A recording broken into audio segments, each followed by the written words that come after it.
안녕하십니까. 계속해서 대구에서 전해드리겠습니다. 오늘은 오후부터 바람이 강하게 불고 비가 내리면서 꽃샘추위가 찾아오겠습니다. 대구와 경북 내륙에는 오후에 5mm 미만의 비가 올 것으로 예상됩니다. 아침 최저기온은 대구 6도, 구미가 3.6도, 안동이 2.9도 등 어제보다 1도가량 높았고 낮 최고 기온은 대구 15도, 칠곡 14도, 안동 11도 등 10도에서 17도의 분포로 어제와 비슷하겠습니다. 미세먼지와 초미세먼지 농도는 보통 수준을 보이겠지만 기온이 떨어지면서 꽃샘추위가 시작되겠습니다.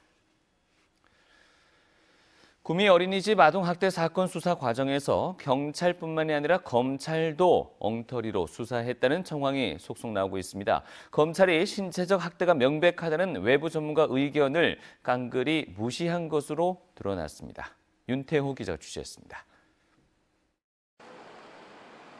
구미경찰서로부터 구미 어린이집 아동학대 사건을 넘겨받은 대구지검 김천지청. 경찰이 증거로 제출한 CCTV를 살펴봤지만 신체적 학대는 없었다고 밝혔습니다. 그래서 경찰이 기소 의견으로 사건을 보냈지만 보육교사 2명을 기소하지 않았습니다.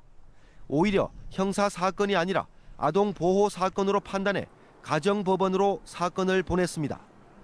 이렇게 판단한 근거 가운데 하나로 아동학대 사건 관리회의라는 것을 제시합니다. 황현덕 김천지청장은 가족복지와 가족상담을 전공한 교수 1명씩, 아동보호기관 상담원 이렇게 외부 자문위원 3명을 검찰로 불러 자문했는데 신체적 학대 의견을 낸 사람이 1명도 없었다고 말했습니다. 오히려 정서적 학대 혐의를 적용하는 것조차 가능한지에 대한 논의가 있었다고 말했습니다. 과연 사실일까? 당시 회의에 참여했던 외부 자문위원 1명에게 물어봤더니 거짓말이었습니다. 저희는 학대로 판정을 한 다음에 들어갔어요. 신체 학대도 맞다고 보신 겁니까? 네네네네. 검찰 측에서는 이게 신체 학대라고 의견을 낸 사람이 1명도 없었다라고 이야기를 하는데요. 아니요, 그 부분은 조금 잘못된 부분이. 나머지 자문위원 2명도 신체 학대 의견을 낸 것으로 알려졌습니다. 두 분 다 보통 이제 아동 상담 관련된 기관이라든지 그런 데서 근무를 하시기 때문에 최대한 아동들 입장에서 이야기를 하셨었어요. 외부 전문가들의 의견을 깡그리 무시한 채 자의적 판단만으로 사건을 처리했다는 의혹이 생길 수밖에 없습니다. 심지어 토할 때까지 밥을 우겨 넣고 토한 음식을 또 먹이고 책을 빼앗으며 아이 뺨을 후려치고 우는 아이를 강제로 밀어 넘어뜨리는 장면은 수사 과정에서 보지 못했고 보도가 나간 뒤에 봤다고 밝혀 수사가 얼마나 부실했는지를 스스로 인정했습니다. 경찰뿐 아니라 검찰 조사 과정에서도 아동학대의 결정적인 증거는 빠져 있었습니다. CCTV가 70시간 분량이어서 미처 다 보지 못했다는 변명을 과연 누가 믿을 수 있을지 의혹과 공분이 점점 커지고 있습니다. MBC 뉴스 윤태호입니다.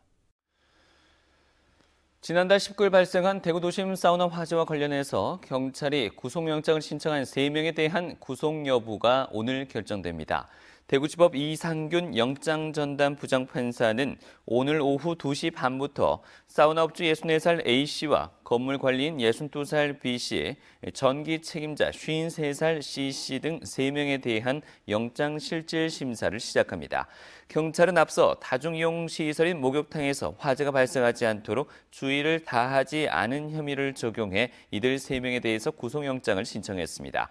한편 대구 중부경찰서는 내일 사우나 화재 수사 결과를 발표할 예정인 가운데 화재 당시 구호 조치를 제대로 하지 않는 등 과실이 있는 사람들을 추가로 입건할 방침입니다.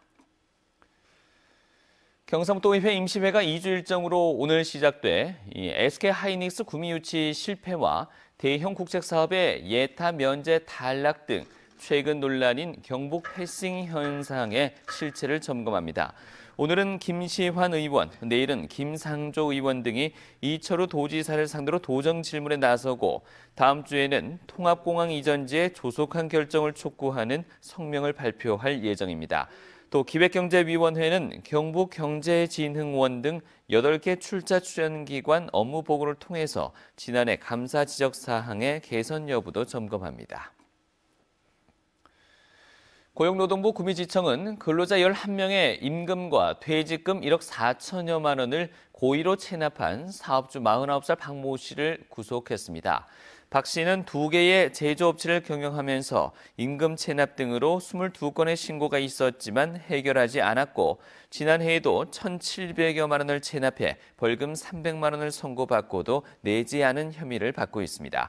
고용노동부 구미지청은 박 씨가 출석 요구에 응하지 않고 연락도 되지 않아 지명수배를 거쳐 구속했다고 밝혔습니다. 귀농인이 귀농 이전 소득을 회복하기까지는 5년 이상이 걸리는 것으로 나타났습니다. 농림축산식품부가 지난 2017년까지 최근 5년간 전국 귀농 귀촌 2,500여 가구를 조사한 결과 귀농 1년 차의 평균 가구 소득은 2,319만 원으로 귀농 전 평균 소득의 54%에 불과한 것으로 나타났습니다. 이상으로 MBC 뉴스를 마치겠습니다. 고맙습니다.